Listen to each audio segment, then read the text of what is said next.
This call is now being recorded.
Bueno, empezamos con problemas.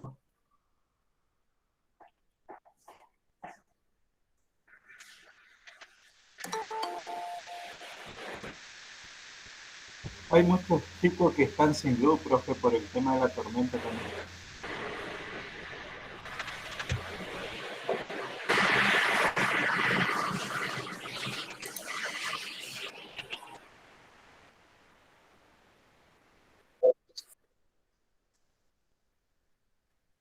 Ah, y habrá muchos sin luz y no suspenden clase. No me gusta cuando hay problemas así que no asistan.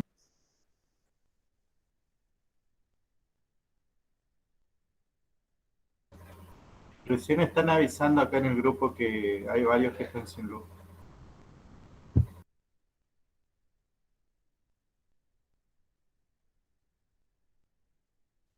Sí, Dora Carazo no conectó tampoco a matemática por eso. No tiene internet ni nada. Sí, a mí antes de la clase de matemática me bajó la luz.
Bueno, hemos podido arrancar. No.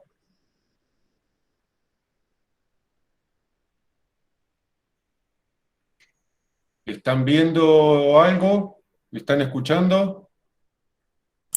Sí, profe, se ve y se escucha. Bueno. Bueno, vamos a retomar el tema. Quedamos el día lunes con el tema de la denuncia. Vamos no hago repaso porque es un tema simple y que no, la verdad, no es que perdamos tiempo, pero si no, no vamos a terminar nunca el programa si repasamos absolutamente todo. Así que este tema, por lo general, nunca hacemos repaso, salvo que tengan dudas, obvio. El reporte de la denuncia. ¿Cuál es el objetivo fundamental de hacer un reporte? A mí me gusta usar la palabra reporte y no denuncia, porque la denuncia tiene una connotación social un poco más fuerte. Entonces, normalmente me gusta hablar del concepto de reporte, porque decir algo implica el reportar, informar. Este tiene el concepto de la palabra reporte. El objetivo fundamental es permitirle al accidentado informar sobre los hechos ocurridos. Esto es lo importante, uno de los objetivos importantes que tiene la denuncia o el reporte de accidentes. Está claro que si el accidentado, por cuestiones obvias, no puede escribir, no puede informar, alguien en su lugar va a tener que hacer este reporte, y después el accidentado, cuando se encuentre en condiciones, deberá rectificarlo, es decir, modificarlo de acuerdo a lo que él considera que pasó, o ratificarlo, es decir, sí, lo que mi supervisor informó es lo correcto. Y el otro objetivo fundamental del reporte es permitir el ejercicio del derecho que tiene el trabajador de informar que le sucedió un accidente o una enfermedad.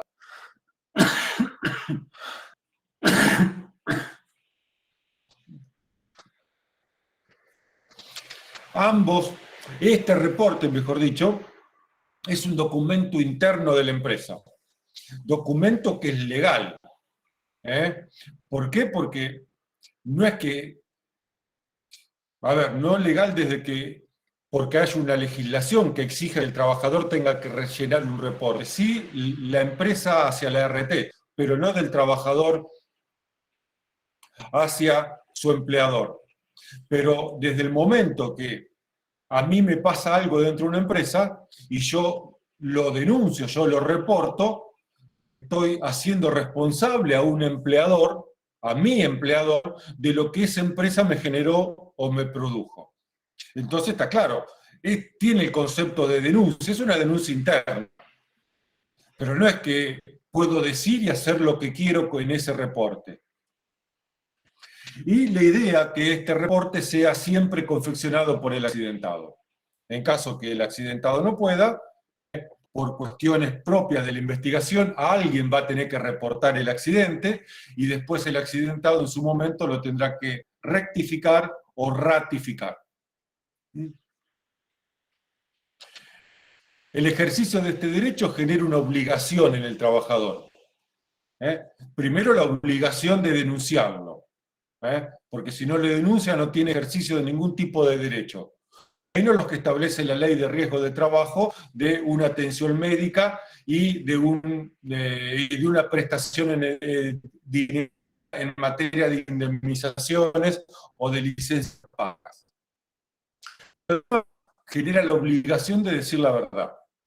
Y esto es fundamental a la hora de que el trabajador entienda de que no se trata de un papelito así nomás que llena porque se lastimó y bueno, y más o menos la dibuja. No.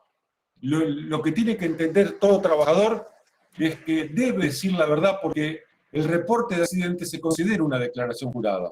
Porque el trabajador lo va a firmar y va a declarar que está diciendo la verdad. Porque en el momento que declara, a partir del reporte, que la empresa en la que trabaja se les accidentó, la empresa se hace responsable, penal, legalmente y económicamente.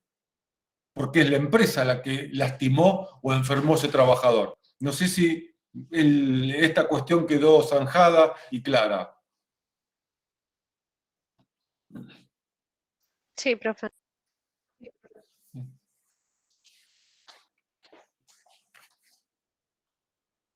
Vamos a ver un poco el tema de investigación. No vamos a ver ningún método de investigación, vamos a ver el proceso de investigación en términos generales. Seguramente en tercer año verán alguna metodología de investigación de accidentes. En principio vamos a empezar a explicar, o voy a empezar a explicar, qué es investigar un accidente. Y la definición que encontré que me gusta, dice que es la determinación de todos los eventos que llevaron al accidente. Es decir, tenemos que encontrar, escribir la historia que produjo el accidente. Y ustedes dirán, pero bueno, el trabajador, si está consciente, la puede redactar, nos puede contar lo que le pasó. Pero hay dos cuestiones. Una es esa, que si el trabajador está consciente va a contar su propia historia, pero como trabajamos en seguridad y vamos a necesitar corroborar esa historia. Jamás no es que uno desconfíe del trabajador, pero tengo un 10% de desconfianza. Es decir, la pregunta, ¿me estará contando toda la verdad? La ciencia les va a enseñar que hay un porcentaje de accidentes que se inventan, o que accidentes que no son laborales que se quieren hacer pasar por accidentes laborales. Yo no voy a cuestionar y no voy a poner a dar justificativo de los motivos por qué se hace, pero sucede, y me ha pasado muchísimo en mi historia laboral este tipo de situaciones. Así que un poco la experiencia me indica que todo relato que escriba o que nos diga un trabajador debe ser corroborado. Y nos puede pasar, en el peor de los casos, que el trabajador esté inconsciente, haya fallecido, lo estén operando, esté internado o no esté en condiciones emocionales de ponernos a contar lo que le pasó. Por lo tanto, necesitamos salir a determinar qué pasó, a encontrar y escribir nosotros mismos esa historia. ¿Y por qué es importante? Porque si yo fallo en esta historia, las conclusiones que voy a sacar del investigación son erróneas. Así de sencillo. No solo por una cuestión legal de no querer hacerme cargo de un accidente que no pasó o de una enfermedad que no fue tal, porque en seguridad trabajamos para las dos partes, ¿no? Cuido la vida y la salud de los trabajadores, pero también tengo que trabajar para el empleador que me contrata y decirle, bueno, esto no es un accidente, esto no es una enfermedad, al menos generada en este establecimiento. Y estamos trabajando siempre al límite. Pero además tenemos que comprender la relación causal entre los eventos. ¿Por qué un evento llevó al otro? Es decir, en términos simples vamos a tener que determinar la cadena de eventos, es decir, la historia, el cuento, y también la cadena causal. ¿Dudas? ¿Comprendido esto? Sí.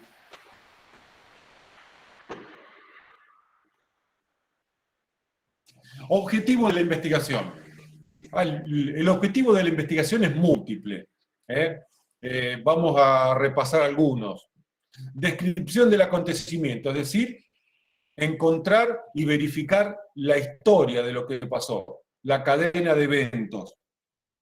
Identificar las causas.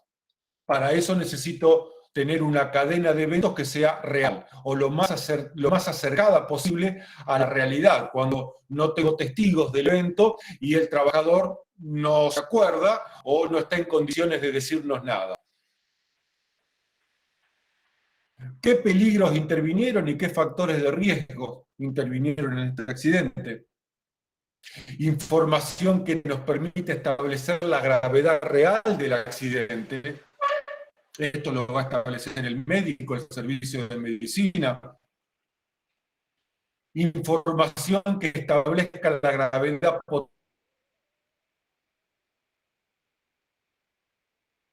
potencial del accidente. Acá tenemos que empezar a hacer hipótesis. Si esto hubiese pasado un poquito distinto, ¿qué podría haber sucedido?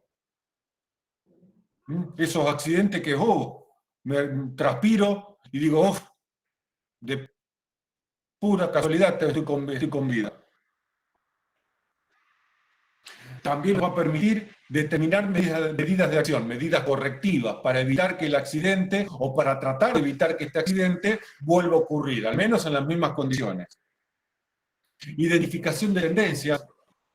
Puedo, a través de la investigación, darme cuenta que esta modalidad de accidente ocurrió ya varias veces en el año, que no es un hecho aislado, sino que ya pasó esta situación o situaciones similares, lo cual implica una investigación un poco más profunda, no solamente de ese accidente, sino del resto de los accidentes y unificar causas, ver cuáles causas son las que aparecen en forma común a los 3, 4 accidentes que se han repetido durante el año.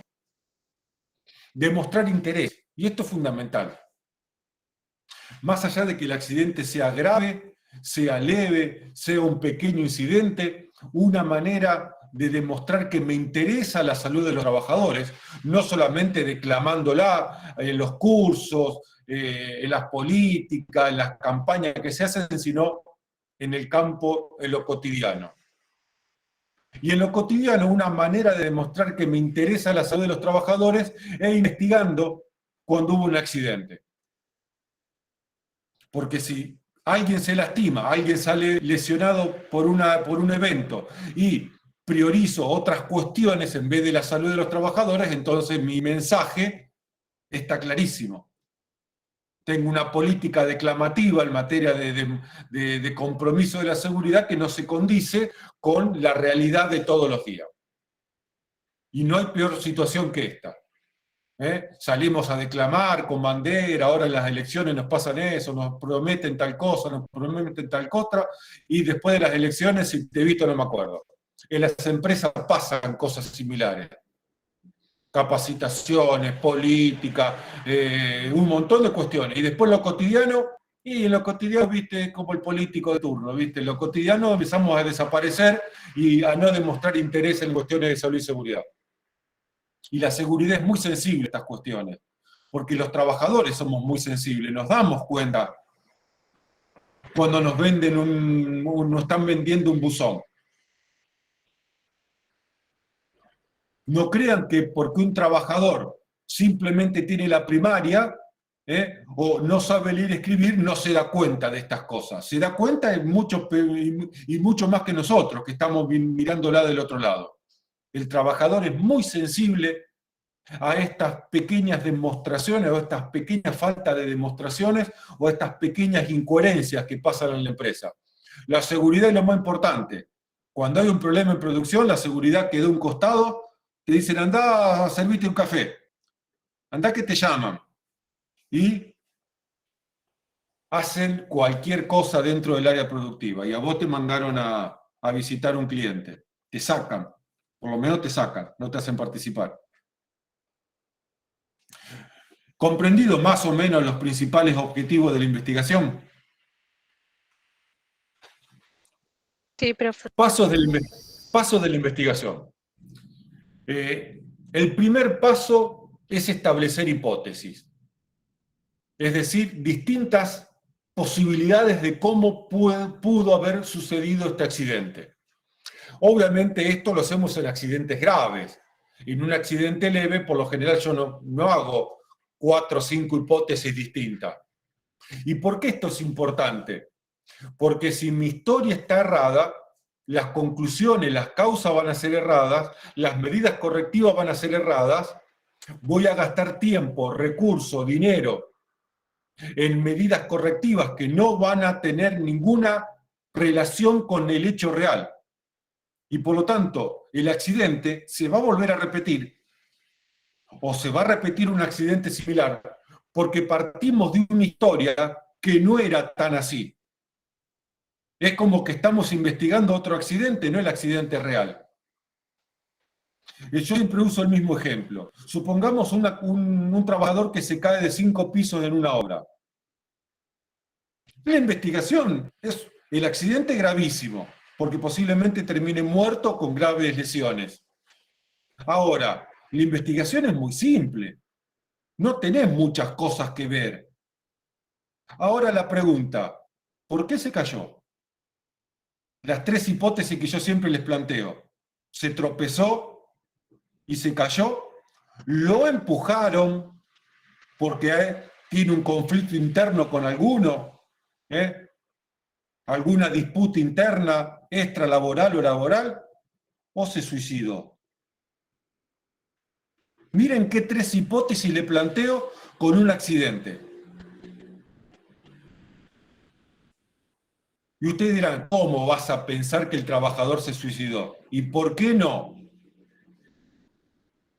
¿Por qué no lo puedo pensar? No lo estoy acusando al trabajador de nada, estoy planteando una hipótesis. Aunque sea en mi cabeza, tengo que plantearle esa hipótesis. Porque si yo me quedo con la historia más simple, la que más me conviene, que se cayó, porque es la más sencilla y la que menos problemas me trae, en realidad no estoy viendo la realidad, porque si simplemente se cayó porque se tropezó, las causas van a ser unas y las medidas correctivas van a ser relacionadas a esas causas.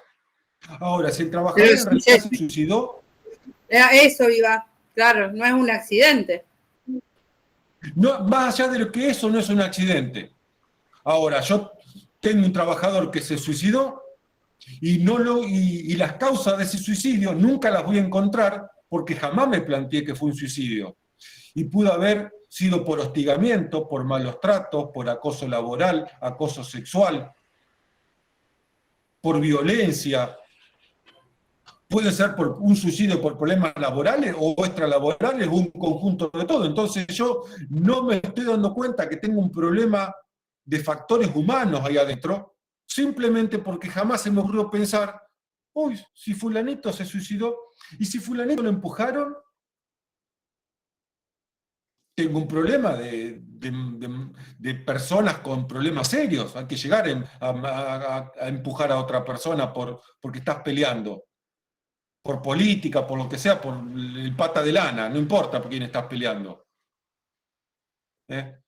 Entonces, cuando los accidentes son graves, siempre es conveniente plantear alternativas de cómo pudo haber sucedido. Más allá de que eso no es un accidente, es un delito, pero yo no me meto en la cuestión del delito, yo quiero encontrar las causas.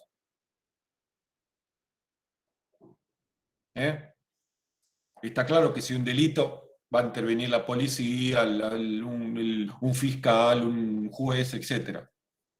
Y si un suicidio también. Si es un accidente mortal, va a intervenir porque es un accidente violento. Después la justicia determinará por qué ocurrió el accidente y las responsabilidades. Después tengo que buscar información. En realidad uno empieza a buscar información y la información me permite también determinar varias hipótesis, algo que por lo general se hace en la cabeza, se va haciendo todo junto. Uno no trabaja en la cabeza por bloques. Necesito buscar información y necesito después transformar esa información en evidencias. Necesito encontrar información que sostenga determinadas hipótesis y que descarte otras hipótesis. Porque alguien me va a preguntar, ¿y si fulanito se suicidó? No, no se suicidó por tal, tal y tal motivo, porque la información me indica que en realidad se tropezó y por la forma de caer, porque encontramos una filmación, etc. No sé, estoy inventando. Pero la información me va a permitir decir, bueno, descarto el suicidio, descarto el hecho violento que alguien lo empujó, simplemente se tropezó, se cayó, estaba trabajando fuera del sector de seguridad y perdió el equilibrio, etcétera, etcétera. Las evidencias me permiten verificar una hipótesis y quedarme con una. Las evidencias es lo que sostiene una hipótesis. Esta hipótesis es la que define los hechos. Y todo esto para simplemente terminar de corroborar cuál es la historia de ese accidente. Porque si la historia está errada, las causas que voy a establecer posteriormente también van a ser erradas. Y en realidad jamás voy a poder encontrar las causas del verdadero accidente. Y voy a gastar tiempo y recursos en forma innecesaria. Y el accidente se va a volver a repetir. Eso suele suceder muchas veces. ¿Y por qué se repite el accidente? Y porque en realidad estás investigando otra cosa. O ese puede ser un motivo. Una vez que tengo las causas, el tema se encamina sencillo. Defino medidas correctivas, establezco seguimiento de las medidas correctivas. Y hago el reporte de investigación correspondiente, que junto con el reporte de la denuncia o el reporte del accidente pasan a formar parte de mi análisis estadístico, de mi base de datos, que posteriormente, con el tiempo, me permitirá hacer determinados estudios para encontrar causas comunes a los accidentes. ¿Comprendido más o menos la dinámica de la investigación? Sí, sí. Y el último paso del proceso de investigación es hacer circular la información. Esto es una política, es una muy buena política que se lleva adelante en muchísimas empresas. Voy a agarrar el reporte de la denuncia, el reporte de la investigación, le voy a sacar toda la información confidencial, privada y personal. Voy a hacer un reporte lo más ascético posible, lo más limpio posible, y lo voy a hacer circular por toda la empresa. Por la sucursal de Córdoba, por la de Santa Fe, por la de Mendoza, por la de Jujuy, por la de Brasil, por la de Colombia. ¿Para qué? Para que en cada localidad, para que en cada empresa, en cada planta, puedan analizar si lo que me pasó a mí en esa empresa les puede pasar a ellos. Y muchas veces tenemos que dar cuenta de esto. ¿Hiciste tu análisis de caso en tu empresa? ¿Analizaste si esa situación se te puede repetir porque estás fabricando lo mismo?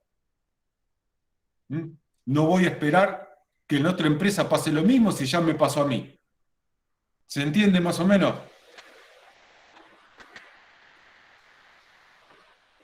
Sí, profe. ¿Qué investigar es la pregunta? El sentido común, que es el menos común de todos los sentidos, porque común ¿a quién?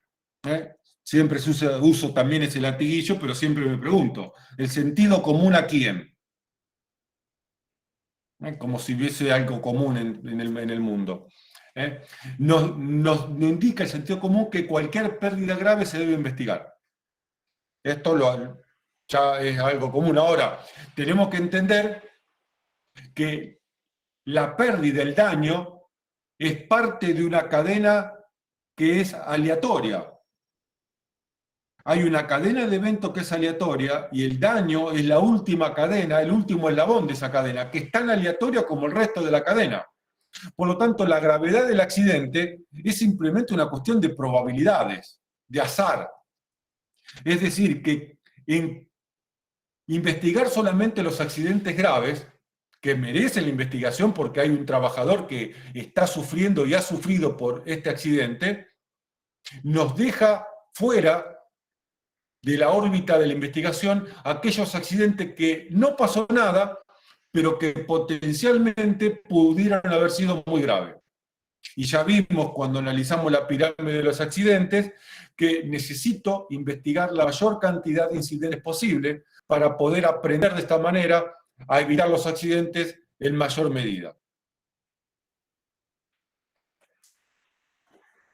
Una buena política indica que cada accidente, que cada incidente, que cada evento debe ser investigado, al menos cuando tiene daño a los trabajadores. Y si yo quiero profundizar más, también les voy a decir que todo accidente que tiene una máquina donde un trabajador no salió lesionado, también debe ser investigado. Porque hoy la máquina se rompió y el trabajador no le pasó nada, pero mañana esa misma máquina se vuelve a romper y parte al medio un trabajador, como ha pasado. Entonces, que una máquina se rompa y no lastime a nadie es simplemente una cuestión de azar. Y yo he conocido accidentes, me han pasado, no a mí, obviamente, a mí no me ha pasado nada, pero sí en empresas donde he trabajado. Que el trabajador, por haberse corrido 1 milímetro, le pasó un pedazo de pieza por acá. Una milésima de segundo antes le pega en la frente o en el pecho. Simplemente lo que le pasó a ese trabajador, se ensució los calzoncillos, creo. Todavía se debe estar acordando del día ese que volvió a nacer. Y obviamente nadie investigó ese accidente. ¿Quién debe investigar? Opa, vamos, no lo corrijo los errores ortográficos. Ahí está. ¿Quién? Esto para que ustedes me digan, profesor, tiene un error. Ahí está.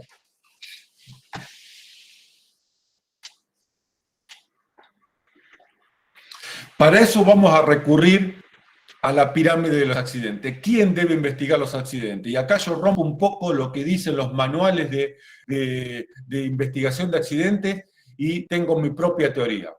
Porque la teoría tradicional dice que el supervisor debe investigar todos los accidentes. Pobre tipo, dejémonos de joder con el supervisor, que ya bastante laburo tiene como para que encima encajarle a investigar accidentes. Entonces, vamos a distribuir un poquito la investigación. Si hablamos del incidente, un accidente leve sin daño, y si pensamos que para que un trabajador lo denuncie, tiene que ser un procedimiento poco burocrático, y como el trabajador no sufrió ningún daño, entonces el propio trabajador, para mi punto de vista, es el más apropiado para investigar sus propios incidentes. A través de una metodología simple y sencilla, es la persona más indicada porque es el que le pasó el incidente y es el que hace el trabajo y el que posiblemente nos dé las mejores soluciones para evitar ese incidente nuevamente. Y a medida que la gravedad del accidente real o potencial aumenta, tenemos que aumentar la imparcialidad. Yo no puedo dejar en manos de un supervisor la investigación de un accidente muy grave, porque el supervisor es el que distribuye el trabajo, el que supervisa el trabajo, el que debe supervisar las condiciones de seguridad de ese trabajo, el que debe ver si su trabajador está en condiciones de hacer ese trabajo, de ver las herramientas si están en condiciones, y por lo tanto, poco imparcial va a ser si él mismo se va a poner a investigar un accidente donde él posiblemente haya cometido varios errores. No para culparlo, simplemente que necesito saber la verdad. Y inconscientemente, el supervisor o el capatazo o el jefe, el superior directo, no va a ser muy imparcial, que digamos. A medida que la gravedad aumenta la imparcialidad, debe aumentar la imparcialidad de quien investiga. Incluso en los casos más graves, se corre el eje de la investigación del sector, inclusive de la planta. Puede venir gente de otra planta a investigar el accidente en Rosario. Porque obviamente si hay un muerto en una empresa, la primera cabeza que tiene que dar explicación es el gerente de esa empresa. No estamos hablando que me corté un dedito, me duele la cintura. No, se murió un trabajador. Un trabajador está internado en terapia intensiva. ¿Qué pasó ahí, flaco? Le estoy preguntando yo al gerente de esa planta. ¿Va a poder ser lo suficientemente imparcial? ¿Va a ejercer sin querer o queriendo presiones sobre las personas que están debajo de él? Y necesito saber la verdad, en honor a quien está lastimado y también por la necesidad de que no se vuelva a ocurrir. ¿Comprendido? La investigación tiene dos ejes para mí. A medida que la gravedad tiene que aumentar la independencia del proceso productivo, del proceso donde se generó el accidente. La independencia, la capacidad de tomar decisiones también. Y además esto es importante, a medida que yo le asigno a personas de mayor jerarquía la investigación, las personas de mayor jerarquía tienen acceso a información que un supervisor no jamás podría tener. Un gerente tiene acceso a información que el supervisor o el propio trabajador no puede acceder nunca, ni siquiera sabe que existe esa información. Ese es otro tema muy importante. ¿Por qué la investigación tiene que subir en jerarquía? Para evitar compromisos y porque además necesito acceder a cuestiones que tiene que tener cierta jerarquía para acceder a esa información. Y también el otro eje, a medida que la gravedad aumenta, tiene que haber independencia y no haber relaciones entre los sectores. Si una máquina se rompió y lastimó a un trabajador, yo no le voy a dar al área de mantenimiento la investigación del accidente. Tampoco se la voy a dar a producción, posiblemente se la asigne a otro sector. O hago un equipo multidisciplinario, en caso, que sería lo ideal en caso de accidentes muy graves. Que no quiere decir que la gente del sector no va a participar, en algún momento va a participar del proceso investigativo. Esto es mi teoría, que a lo mejor choca con la simpleza con que explican otros manuales, otros textos este tema. ¿Dudas hasta acá? No. La información y la evidencia. Encontré una definición de evidencia que dice certeza clara y manifiesta de la que no se puede dudar. Eso es una evidencia, me pareció genial esta definición. No sé si es la mejor definición para usar, pero es para que se entienda. Prueba determinante en un proceso. Es decir, de toda la información que vamos a recolectar, hay parte de esa información que me va a permitir establecer que esto fue así y pasó de esta manera.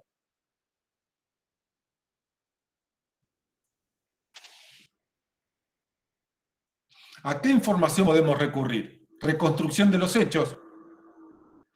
Algo tan simple como, cosa que he hecho varias veces en el trabajo que he tenido, agarrar al trabajador, en caso de que esté en condiciones, y decir, vamos al puesto de trabajo, vamos al sector a ver y contame ahí qué pasó. A ver, simular los movimientos que estabas haciendo. Y más de una vez encontré que el hombre elástico, elastiker, podía haber hecho esos movimientos. Porque las articulaciones no se mueven. Entonces vos le decís con toda sutileza, mirá, esto no te pasó acá. No hay manera de que vos pudieras haber hecho este movimiento y este movimiento te generara esta lesión. A veces te lo dice el médico también, cuando los agarra el médico, el enfermero, ¿viste? Si son cancheros y tienen años en esto, te dice, pibe, esto es del domingo que jugaste al fulbito, este moretón tiene 48 horas, esto es del sábado a la tarde. ¿Viste? A veces los médicos la dejan pasar, pero otras veces no. Pero tontos no son la mayoría. Reconstrucción de los hechos. Dibujos y diagramas, tanto los que hace el propio trabajador, los que podemos hacer nosotros. Hoy con un celular todo el mundo puede sacar fotos, pero el problema es que no puedo sacar fotos desde arriba muchas veces. Entonces un dibujo, un esquema, me permite ver la ubicación de la máquina, de los testigos, del accidentado, etc. Examen del equipo. Si hay una máquina que intervino en el proceso del accidente, tendremos que revisar la grúa, el autoelevador, el torno, la moladora, fotos del accidente. Hoy es fácil, en mi época sacar fotos era casi un imposible. Me acuerdo en un trabajo que tenía la primera cámara digital que se compró, la tenía el gerente, había que pedirle permiso al gerente para usar la cámara digital. Le estoy hablando año que llegó Colón con la Santa María de la Pinta y la Niña, más o menos, allá por el año 97, 96, 97. Había una cámara digital y había que pedirle permiso al gerente para usarla. Hoy en día todos tenemos celular con cámara de fotos. Lo cual también es un problema, porque sacan fotos y el accidente empieza a circular por todos lados, no sabe cómo parar, es una pandemia de fotos y todo el mundo se enteró lo que pasó. Lo cual también hay que establecer una política en esa materia, ¿eh? Pero bueno, ya escapan las cuestiones de seguridad. Es una cuestión de seguridad patrimonial, de relaciones públicas, pasa por otro lado, no por nosotros. Análisis de falla de material. No todos los accidentes requieren hacer análisis de equipo y de materiales. Análisis de máquinas y equipos. Revisión de documentación. Vamos a ver qué documentación podemos revisar. Testigos. Acá no hablamos del testigo desde el punto de vista judicial. Vamos a ver qué es un testigo para nosotros, ¿eh? Etcétera. Todo esa es la información a la que podemos recurrir. Revisión de la documentación. Vamos a ver qué documental podemos recurrir. Registro de capacitación y entrenamiento. Yo siempre separo, aunque el concepto capacitación también tiene incluido el entrenamiento, porque si yo te capacito, te doy capacidad para hacer algo, también tengo que darte el entrenamiento adecuado. Pero, por lo general, conviene separar para que se entienda bien que una cosa es lo que te enseño en una charla y la otra cosa es la práctica que haces. ¿Eh? A ver, el trabajador accidentado, ¿cuál fue la última capacitación que recibió? Si recibió alguna capacitación. ¿Qué tema de capacitación recibió? ¿Cuál fue la duración de la capacitación? Uso seguro del autoelevador. Duración 15 minutos. Ni el mate cocido tomamos en 15 minutos. Entonces vos ya podés pensar que la capacitación fue bastante pobre. O no hubo entrenamiento. O la última capacitación fue de hace 5 años, que jamás hubo un refuerzo de capacitación. Registro de mantenimiento, a ese autoelevador. ¿Cuándo fue el último mantenimiento que se le hizo? ¿Cuál fue el mantenimiento programado? ¿Se cumplió con el mantenimiento programado? ¿Qué se le hizo? ¿Qué no se le hizo? ¿Qué se le cambió? Son como las ambulancias del CIE, que salió la noticia ahora que están reclamando que le falta mantenimiento y en un mes nos quedamos sin ambulancias del CIE.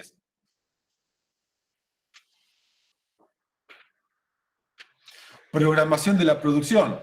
¿Qué estaba pasando? ¿Qué se estaba produciendo en el momento del accidente? No, ¿me puede dar algo de información? Programación de actividades del sector. Normas y procedimientos para hacer ese trabajo, por ejemplo. ¿Cuál es la norma que me indica cómo hacer el trabajo y qué estaba haciendo el trabajador? Porque puede ser que no haya estado cumpliendo la norma o que aún cumpliendo la norma, el cumplir la norma lo llevó a cometer un accidente. Entonces puedo concluir que hay un procedimiento y una norma que está errada en algunos pasos, en algunos conceptos. Legajo personal del accidentado, el de recursos humanos, capacitaciones, todo lo que tiene que ver con su ingreso, por qué sectores pasó, qué habilidades tiene. El legajo médico, preocupacional, exámenes periódicos, accidentes previos que haya tenido, limitaciones psicofísicas. No vaya a ser cosa que estamos asignando una tarea a un trabajador que habíamos dicho que no podía hacer esa tarea, porque no distingue la izquierda de la derecha, o tiene problemas de estabilidad, o es daltónico, por ejemplo. Esas cosas después con el tiempo y los años se van olvidando y lo ponemos al trabajador con asma en un ambiente con polvo. Entonces el tipo se nos termina ahogando y casi se nos muere. Claro, nos olvidamos que era asmático. Y el pobre trabajador no dice nada, porque tiene un supervisor que es medio jodido y le grita, lo maldonea y lo manda. Y el tipo, viste, medio tímido, medio quedadito, no le dice, jefe, yo tengo asma, ¿no se acuerda? Entonces, eso me lo va a decir el legajo médico y el legajo personal. Registro de entrega de elementos de protección personal. ¿Qué elementos se entregaron? ¿Qué tipo? ¿Qué marca? ¿Qué modelo? ¿Cuál fue la última entrega? ¿Recibió capacitación para el uso adecuado y correcto de esos elementos? Y después tenemos otras cosas, mejora de instalaciones, registro de auditorías. Una auditoría me puede indicar que a ese sector se le dijo que arreglar esa máquina y no se arregló. Entonces acá tenemos un problema. Alguien decidió no hacer caso a una auditoría, por ejemplo. Historial de accidentes similares en la empresa. Historial de accidentes en otras empresas. Y podemos seguir investigando y hurgueteando en materia informativa. Fíjense que hay información que necesito, para acceder al legajo médico del accidentado, necesito tener cierta jerarquía o tener autorización. El servicio médico no le va a mostrar un legajo médico y un legajo de recursos humanos cualquiera.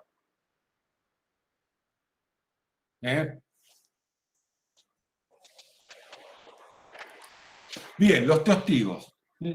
Vamos a meternos un poquito en el mundo de los testigos. No estamos hablando de testigos desde el punto de vista judicial, sino que nuestro testigo es una persona que sabe algo relacionado con lo que sucedió. Porque lo vio, porque lo escuchó, o porque tiene información que pueda aportar al proceso investigativo. No es un testigo judicial. Algunos son testigos oculares, otros son testigos porque escucharon algo o porque tienen información, etc. Vamos a ver pautas para hacer entrevistas de testigos.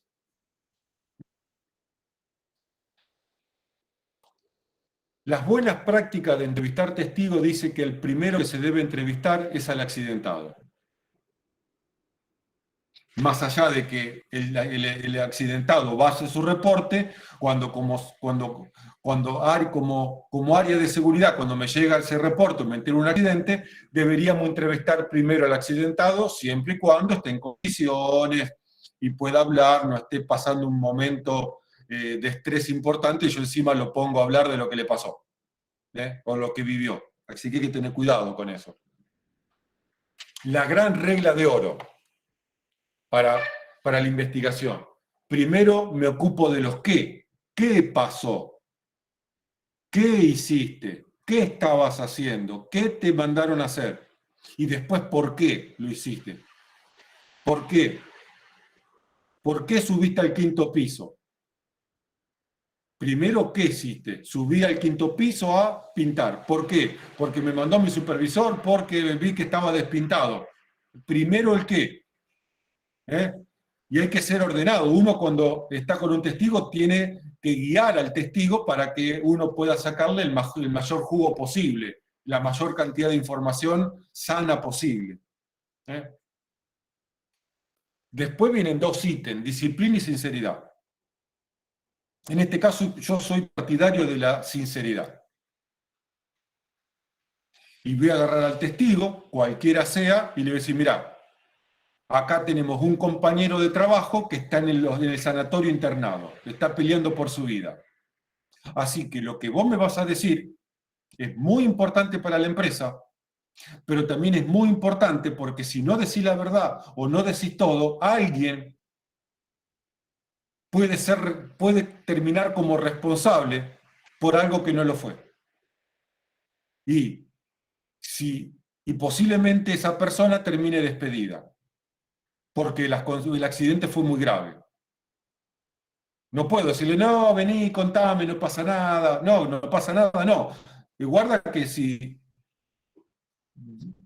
después de lo que decís vos, alguien puede salir con consecuencias no legales. Estamos hablando de que pierde el trabajo, lo suspendan. O pueda cargar en su legajo personal con un accidente grave. Entonces yo soy de la idea de la sinceridad. Porque el entrevistado tiene derecho a saber que lo que va a decir tiene consecuencias, buenas o malas, o las 2 consecuencias, buenas y malas. Y el tema de la disciplina, si no pasa nada, que mejor que no pase nada, que después al gerente de recursos humanos no se le ocurra echar a 4 tipos, o suspender, porque ahí te dejó, viste, en infracción, fuera de juego te deja. Y si va a pasar algo, mejor plantearlo de entrada. Fue un accidente grave y posiblemente a partir de este accidente pasen determinadas situaciones. Son 2 aspectos que yo siempre recalco, disciplina y sinceridad, y ser sincero con estas dos cuestiones. Las entrevistas son individuales. No hay entrevista grupal, no hay conocimiento grupal, hay conocimiento individual. Por eso mis finales son individuales, no son grupales. Además, sí hacemos entrevistas grupales cuando, como se dice en la justicia o en la policía, queremos hacer un careo. Uno me dijo una cosa, el otro me dijo otra sobre lo mismo. Entonces, a ver, muchachos, pónganse de acuerdo. ¿Qué pasó? Vos me decís que estaba subiendo y vos me decís que estaba bajando. ¿Qué pasa? No puede ser que esté subiendo y bajando al mismo tiempo. A ver, nos juntamos los tres y charlamos. Entrevistar en un lugar apropiado. Yo siempre digo, la primera entrevista hay que hacerla fuera del lugar del accidente. Para que el accidentado primero, o el accidentado para que no sufra ninguna cuestión de estrés al encontrarse con el lugar que lo accidentó. Y si es un testigo, para que no empiece a pispear y andar inventando en función de lo que está viendo. Después sí, vamos a corroborar lo que dijo, a lo mejor al lugar del accidente. Y esto es una buena práctica. Primero la entrevista, en una oficina, en el comedor, en el patio, en el jardín, en un lugar tranquilo, que nadie moleste, y después de última vamos a corroborar. Y le digo, bueno, a ver, parate en el lugar que estabas al momento del accidente. ¿Qué viste? Entonces, hay cuestiones que son visuales. Hacer que la persona se sienta cómoda, me voy a sentar, lo voy a hacer pasar, voy a apagar mi teléfono, voy a desconectar el teléfono de línea, voy a cerrar la puerta, le voy a ofrecer un café, un mate cocido, un mate, me voy a sentar a la misma altura de él, lo voy a estar rondándolo como si fuese un policía loco, un policía, o alguien que está interrogando a un delincuente, ¿viste? Y lo voy a estar iluminando con lámpara de alta capacidad. No se trata de eso. Se trata de hacerlo sentir cómodo. Le voy a dar un papel, un lápiz, una virome para que dibuje, para que escriba, para que garabatee, lo que quiera. Y otra cuestión, otra regla de oro. Se deja hablar. Se deja hablar. No interrumpimos al que está hablando. Y menos hacerle preguntas tendenciosas, o con doble sentido, o preguntas de esas medias perversas. Dejamos hablar, vamos tomando nota, le hacemos una devolución de lo que escribimos, a ver si lo que yo escribí es lo que esta persona me está queriendo decir, porque vieron, entre lo que me dice, lo que escucho y lo que mi mano termina escribiendo, suele haber una pequeña diferencia muchas veces. Entonces, cuando puedo, paro el relato del trabajador o del testigo, le digo, vamos a hacer una devolución. Hasta acá yo tomé esto, vos me dijiste esto, yo escribí esto, ¿está bien? Sí, no quise decir eso lo que vos pusiste. Entonces, vamos afinando. Retroinformación, retroalimentación al testigo que me está diciendo. Usar ayudas visuales, las fotos que sacamos, puede ser una ayuda, un plano en planta. Y acá nos figura, pero una entrevista jamás se filma, jamás se graba. Porque no estamos en la policía, no estamos en el Poder Judicial. Simplemente quiero información de esa persona, que me cuente. Menos hacerlo de Cayetano, porque en cuanto los trabajadores se enteraron, no vas a tener más la verdad de absolutamente nadie. Si lo vamos a hacer, le pedimos permiso, porque lo que puede pasar es que el trabajador se inhiba. Por eso no se recomienda ni filmaciones ni grabaciones, que el trabajador se inhiba a la hora de contarnos lo que pasó, porque lo estamos grabando. Entonces, preferible no grabar, que se desinhiba, que entre confianza, y yo voy tomando nota. ¿Comprendido algunas pautas de testigos? Medidas correctivas. Una vez que tengo el relato del trabajador, que pude corroborar con los testigos el hecho de lo que pasó y establezco las causas, vamos a establecer medidas correctivas. Lo primero que hay que hacer son lo que se denominan medidas provisorias o inmediatas. Es decir, preguntarme qué puedo hacer en ese momento para evitar que el accidente pueda ocurrir nuevamente. En el momento o los momentos posteriores al accidente, algo tenemos que hacer, especialmente cuando el accidente tiene cierta gravedad. No puedo, como digo en forma grosera, ponerme a trabajar sobre la sangre. Tengo que hacer algo con el grupo de trabajadores que presenció o con los compañeros de ese trabajador. No puedo arrancar como si no hubiese pasado nada. Bueno, vamos a tomar mate cocido y después a trabajar. No, pará. Hace algo, una charla, buscar información de cómo está el compañero, brindarle información, decir que está bien, lo están operando, está internado, está fuera de peligro, está en tal lugar. Pone un cartel, hace un vallado, mandar reparar la máquina, revisar la máquina, cambiar la máquina, suspender los trabajos. Algo tenés que hacer. Pero si ese ambiente de trabajo genera un accidente, algo tenés que cambiar. No podés seguir todo igual. ¿Se entiende esto? Y no puedo esperar una semana. Lo tengo que hacer antes de reanudar las tareas. Porque si no, le estoy dando una señal a los trabajadores que me importa un carajo la seguridad. Si una persona se amputó una mano y todos vamos a seguir trabajando como si no hubiese pasado nada, y no, ¿qué señal le estoy dando a ustedes? Ninguna. Ninguna buena al menos.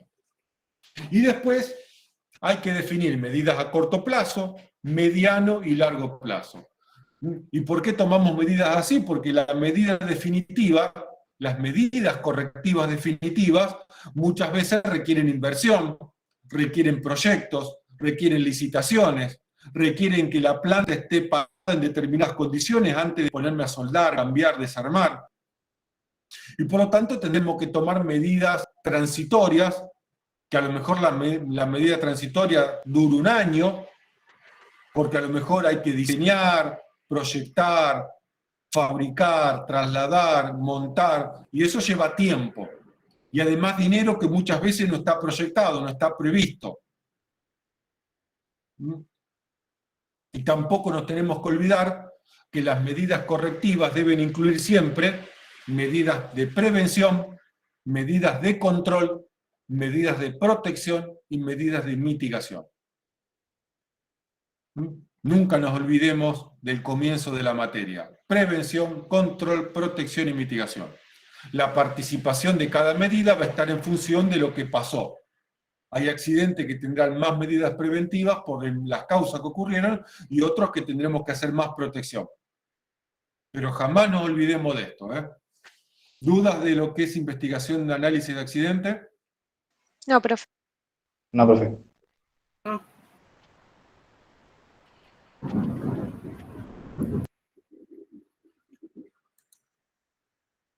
Muy bien, hemos terminado el tema. Vamos a cortar la grabación si esta computadora me deja.